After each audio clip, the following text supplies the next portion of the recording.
mga kareaksyon, baka ma-impeach na si Bongbong Marcos, mga kareaksyon. Mag-i-impeach na po si Bongbong Marcos. Pakinggan po ninyo ito, mga kareaksyon. Pakinggan po ninyo ito, mga kareaksyon. Ang pinag-deliveran mo sa panig ni former Speaker Martin Romualdez?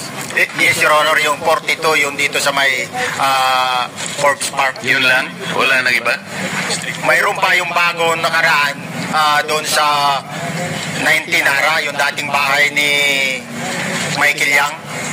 Sa pagkakatanda mo, mayroon pang ibang lugar na kung saan nagde-deliver kayo?